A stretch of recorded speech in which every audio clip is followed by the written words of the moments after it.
How's it going? It's good. Yes. So, okay, you totally said yes to doing this podcast with me on the topic of the executive and leadership. What went through your mind immediately when you're like, I'm going to have to talk about being a leader? I have no clue. Actually, that's not true, man. It was really intriguing when we started to talk, right? Because you were talking about interviewing different leaders and different things, different people that you've spoke to in the past, and I was kind of intrigued by that. One, because for me, I firmly believe that the second you become certain, you lose the ability to learn, and so I'm always trying to learn from other people, mentors, and whatnot, and so. Very intriguing to see kind of the other folks that you're meeting with, especially when it comes to interpersonal relationships. That was basically it. Right? So I'm not only looking forward to be on this and hopefully drop a little bit of knowledge, but then also learn a bunch as well. So a little reciprocity. I want you to drop a bunch of knowledge, and you're going to, but you brought up learning right now. So I'm really curious, what is some component of leadership or business right now, or even just with people, that you're like, I kind of want to learn this? Like, what's on your book list, your podcast list, the questions that you're asking people that you respect? Man, I think for me, I'm always trying to learn more about, say, NLP, right, which is neuro-linguistic programming, and really trying to pick up just the way that people communicate, because I don't believe that there's bad employees. I think there's bad managers. Right. And so I think having been in the military, my style of trying to teach people is coming from a crawl, walk, run. Right. So the crawl aspect of it, for example, if you're an agent, is we'll spend time and you'll actually sit next to me and I'll do it. And you can learn from that. And then all of a sudden we're at that walk phase where we're doing it together. And the run phase is where you're doing it on your own. Mm-hmm. And so that was a great way to learn when I was in my teens and early 20s. To answer your question, what am I trying to learn more of? Really just interpersonal skills. Yeah, I like how it kind of sounds like you're trying to figure out, well, how does this person going to learn, and how do I help them make progress? Maybe not go from like 0 to 100 immediately, but actually I work with them to grow into whatever it is that they're trying to achieve. Yeah, absolutely, right? Because at the end of the day, there's so many different definitions of success, specifically in the real estate world, right? For us at 12 Rivers, I think we just want dope people. Doesn't matter if you want to sell $4 million a year or $100 million a year real estate. What is dope? I feel like that's a mission statement. It's like, we just want dope people. So what do you look for? What do we look for as far as dope people? Well, one is we want to make sure that people are going to be a cultural fit, right? So at 12 Rivers, we come from, basically the abundance model, right? Is to think that a rising tide rises all ships. Mm-hmm. So at some other brokerages, you can have a real kind of like a cutthroat mentality of like, hey, I have an issue, or I'm trying to figure out how to work through this problem with my client. A lot of people are going to be like, no, I'm not going to help you out because you're my competition.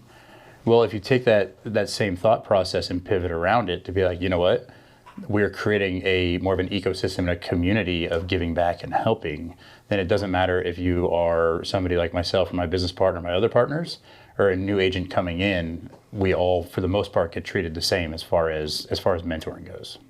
So we have dope, we have collaborative, we have progressive experiential learning. Where did this all come from? How did you develop this? Man, it was all, for me at least, it was from just wanting to give back, right? So I think there's always kind of, when you're trying to go to that next level of whatever that higher, hierarchy is, right? For example, when I came out of the military, I was waiting tables, right? And so quickly as a server, I realized, one of the GMs there, he told me something that really at the time, I didn't quite understand it, but now I find myself saying it a lot, is that as a leader, the people that you're leading, their perception is going to be their reality, mm-hmm. right? So you could be going through your day thinking that you're just crushing it, but everybody else's perception is that you suck, right? Like these are things that you don't want, right? And so for the longest time, I had an issue with that, right? And say, for example, this glass of water right there. We can both agree that that's a glass of water, but your perception of that glass of water and your description and view might be a little different from mine. Mm-hmm. So how do you figure out what someone's perception is? Well, I mean, you just check in with them, right? You might hear somebody make a statement where you're just like, wow, that is absolutely crazy. And they're like, okay, well, let's think about that. Why did you come up with this? Or how did you come up with this? And then at the same time, too, trying to elicit the response of how did they come up with this? And then also try to help them with an ecology check of like, okay, now that you've come up with this, does this serve everybody? Does this serve you? And if it serves you, then okay, cool, that's fine. And then ultimately we can decide if we want to work with crazy or not. Yeah. Or, maybe I understand crazy now a little bit. Sure. As long as crazy aligns with the team and the goals of the organization. Absolutely. You can make that work. Well, but that's also how creativity comes in, right? Again, to what we started out is the second that you become certain, you lose the ability to learn, right? So I don't think that there's, in a team environment, I don't think there's ever a bad idea. There might be some that we laugh at a little bit because some people come up with some crazy ideas, specifically in real estate, but that's the creativity that we want to be the thought leaders in the market. Sidebar, craziest idea in real estate that you've heard? Oh, we're looking at becoming the first. We're looking at becoming the first real estate company in the metaverse. Metaverse. Wow. Okay. Current events. Crazy. Yeah, I had the conversation on Friday. Wow. Okay. We'll see. Craziest idea in real estate, like craziest thing I've ever like seen or heard somebody doing some stuff kind of selling wise. Man, there was a story about this dude back in like the 80s, right? It was like the 80s boom right before the savings and loan bust. And if you're familiar with that, basically like the oil markets went south and tons of banks just went out of business. So everybody was using like literally paper books with keys on HUD homes. And they legit brought a dead cat and put it in the house and threw the key up on the roof so nobody else could buy it. That's like an OG thought right there. I mean, I feel like they were doing that in Austin 2 weeks ago, right? People trying to check their homes. Dude, that's crazy. Yeah. I just did an interview with Wall Street Journal on craziest things that we've done to like get somebody to win a home. So we threw in an Aston Martin for the weekend. Whew. That was good. We threw in a table for Dave Chappelle at Stubbs. That won. Those are probably some of the crazier things, at least for myself personally. Such a creative aspect of what you're talking about, and I can see that in how you're humanizing people, you're helping them grow, but then you're also pushing the limits. You're bold in so many ways. So again, I'm going to ask this: where did this come from? Like, can you trace this back in terms of your leadership development? Maybe past waiting tables, maybe it's the military. But when did you say like, hey, look, the status quo isn't what's going to work. We want to actually, we want to cultivate talent and ideas. Well, I think it really, I would say coming out of the military, it first started like the first leadership position I was in was waiting tables. And so instantly became a trainer, learned how to work with personalities there, jumped into the bar industry, was quickly a bar manager, met my wife down on Dirty 6th Street. It was Historical 6 at the time because we're talking like 18 years ago when it was cool. Was it called Historical 6? No, it was just 6th Street. It was just 6th Street. It was just 6th Street. It was so old school that it wasn't historical yet. It's like, when I tell people when I was born, they're like, oh, the late 1900s. I'm like, wow, that's rough. That's real rough. Yeah, absolutely. Yeah, for sure. Yeah. Like people's perception of the 1900s now is absolutely crazy. But to your point, it's always been kind of trying to have some sort of a strive to be the best at what you're doing in some way, shape, or form. And early on, there was a lot of ego involved with it. Now it's more of how can we help people, right? So there's a very big kind of charity component, as well as in real estate, after a while, you just continue to do deals. You're doing a lot of deals. It just gets old, right? And so it's like, how can you help people? How can you be more impactful? A good friend of mine once told me, he said, the larger your microphone gets, you got to think about what you're going to say. So, I'm always kind of thinking about what are the things that I can do to make a difference. If I had a microphone, I would drop it at this very instant. Not be good for the sound quality, but that was a moment. So it sounds like there was a transition from, I just want to build this thing, to, okay, now I feel like I want to do good. Or was doing good always a part of your leadership? Well, I think doing good is it kind of like chunking back one more is to say just helping people, right? And so at first you're like, look, you say, for example, you're walking through the grocery store and somebody drops their wallet. You want to help them pick it up, right? That's like a one-on-one helping type of a situation there. Well, as your microphone gets bigger, all of a sudden now we have, say, 90 agents at 12 Rivers. Now, if each of them are under the same mindset that if somebody drops their wallet, they pick it up, now we've just helped 90 people, right? And so it's the ability to help as many people as possible. Yeah. And I think that just comes from being compassionate. You could just get them chains to attach. Yeah, right. chain wallets? Or we Is just that- give is that everybody still a away. thing? Yeah, I think that's, those are a big, those are huge in the late 1900s. Yeah, sense. Sorry. Yeah. Dating myself. Yeah, I absolutely. apologize. Yeah, absolutely. Don't do that. So throughout all your success, I imagine there were some struggles as a leader. Like, what were some of those speed bumps? Oh man, there was a lot. Even first getting into real estate, right? Like, it was one of those things where, I was also bartending on the weekends, and it took about 4 months to get my first sale. And in that time frame, I was thinking, man, I might have to step out of this, right? That's a real kind of thought at that point. Is like, I've been doing something that I've been doing on a regular basis that I've been taught to do, and I'm not getting any results. So at what point do you say, well, screw it, this isn't the right thing? Or do you kind of double down and say, okay, I have faith in what I'm doing and what I'm taught, and so I'm going to continue to do it? And in this case, it worked out. I think that was, probably my first challenge of like, okay, is this something that I really want to do? Because here I am, living with two roommates in a 3-bedroom duplex up off of Spicewood Spring and McNeil, paying like $900 a month. It'd be amazing if I had a $300 a month apartment bill right now. 1900s. Yeah, absolutely. Things were way cheaper back then. Yeah, and you didn't have to pay for electricity because there wasn't any. Crates. Yeah, absolutely, for sure. And so that was, I think, that first challenge, like within my career. But then, kind of as that took off, I was able to see a fair amount of success in 2006, 2007. Made a shit ton of money, and at the same time never paid anything in taxes because nobody taught me how. Right. So that was kind of like that first big like aha moment of like, look, this isn't as a mentor. This isn't just about teaching you how to buy and sell real estate. It's about teaching you how to run a business. Yeah. And if you think about it on that level, right, if we chunk up from I'm in real estate and you're in advertising or podcasts, and chunk up from that, we all own businesses. So we can all connect on that business level. And at that level, we can have a conversation. And whether it's, somebody that's selling tech, or somebody that's in the music industry, whatever that industry is, it's real easy to connect with people at that level because everybody potentially is going to have an LLC, and we all have the same tax implications to a lot of degrees. And so that was something that really taught me right there, okay, it taught me the proper way to do it, because when you get smacked with a huge tax bill at like 27 years old, you're like, wow, I just want to go buy bottles and hang out. I'm 27 at this point. And so, from there, I think that really taught me the aspect of the importance of business, right? So not just real estate, but other businesses as well. Yeah. And so I think the next biggest challenge, quite frankly, was we started 12 Rivers in 2011. And in 2013, 2014, we're at that like 20 to 30 agent mark. And I really didn't know how to grow. I hit a point where it's like, okay, we're a small kind of boutique brokerage. We're doing okay. We just bought an office here.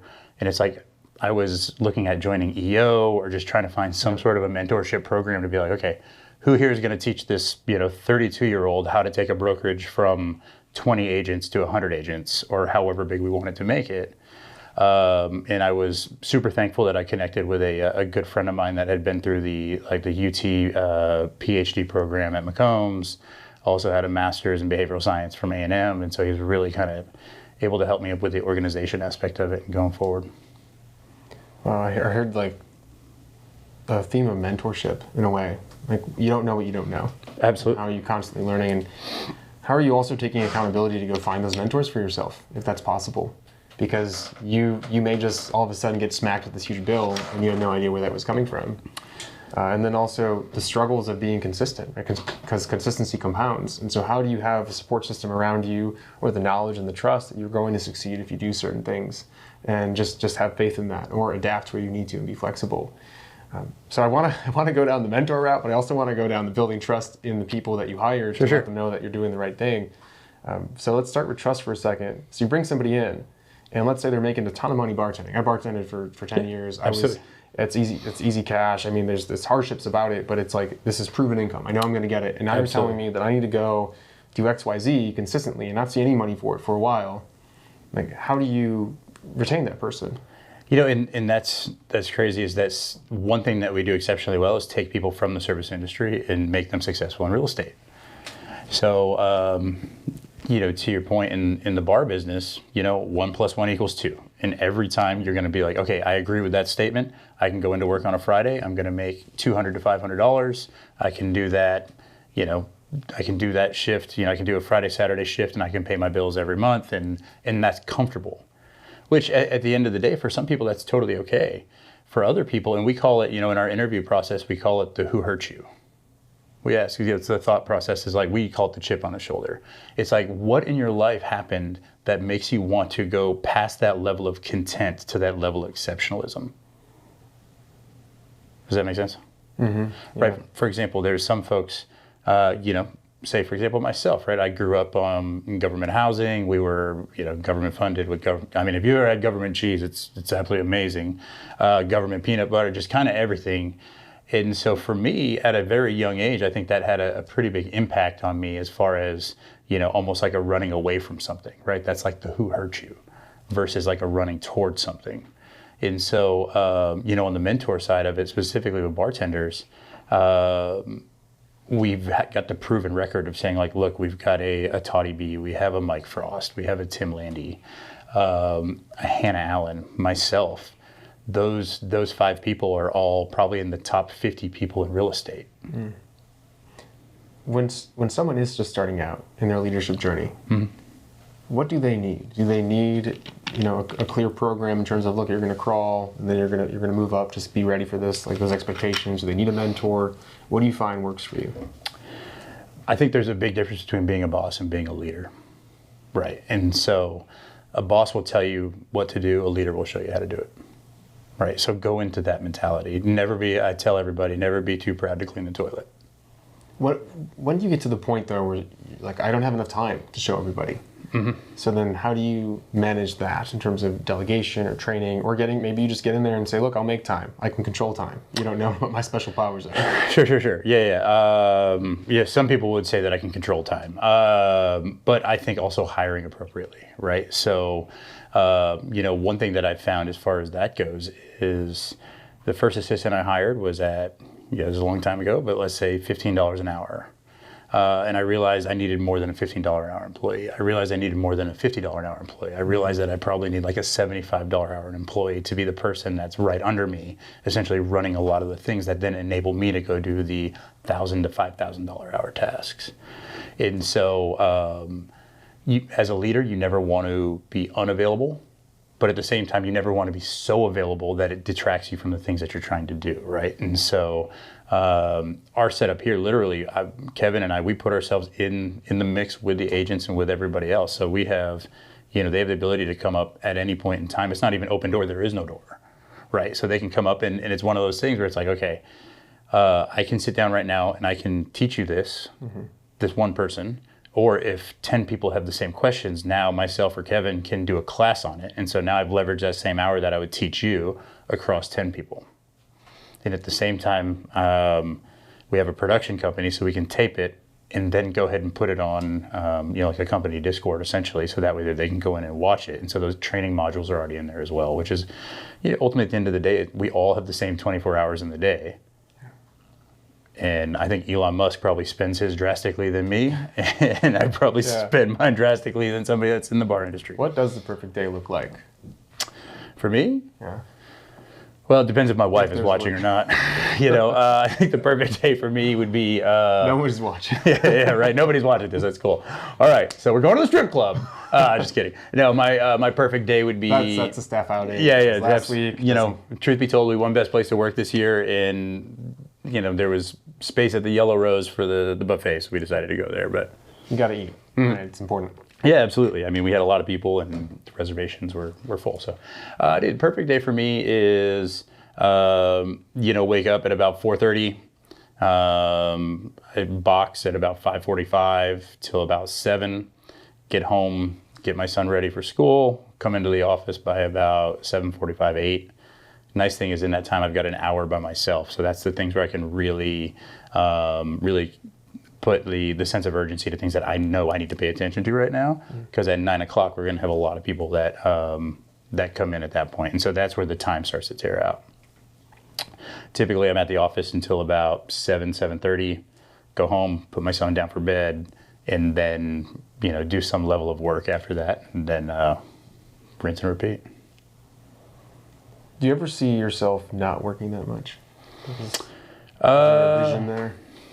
It's one of those things where I genuinely... By the way, great schedule, by the way. A lot of, feeding yourself, health, family, nothing against that. I'm just curious. Oh yeah, no, it's funny because it's something my therapist would say too. It's like, okay, like when is enough going to be enough, right? Like, and it's one of those things where it's the who hurt you thing, right? It might never be enough, because for me, like there's been so much. It's not just about work at this point. It's about helping people. And so when you kind of reclassify this glass, right, it's no longer about selling real estate. It's real estate as the vehicle in which that enables me to do other things. Mm-hmm. Yeah, I'm very big on values. I'm a values geek. I think our lives should be aligned towards our values. And if you take a look at it in that way, then the things that we actually do are just vehicles for joy and fulfillment and the things that we want to get from life. Absolutely. If they're not, then there's something wrong. And that's absolutely right. So if you're not doing things that you enjoy, then it's not sustainable, right? And so when it comes to whatever it is, it's the why. It's the reason why you get up. Mm-hmm. Otherwise, you're gonna find it's a job and not a career. So I know everyone listening wants to work for you, from all ages. How do they find out more about you? And they can check us out on the 12 Rivers Realty IG. They can check me out at Paul Sales TX, my Instagram, or they can just give me a call, 512-228-8074. I feel like it was just a commercial. I feel like is it a jingle? Link below. I feel like I need to sell rugs. Is Empire a thing that is just in Chicago? 215? Empire? No? Okay. Growing up in New England, it 1800s, was a different. Oh, yeah, absolutely. No, it's all right. Wells Fargo had just started at that point. Thank you so much for your time. Of course, man. Thanks for having us. Yeah. Appreciate it, man.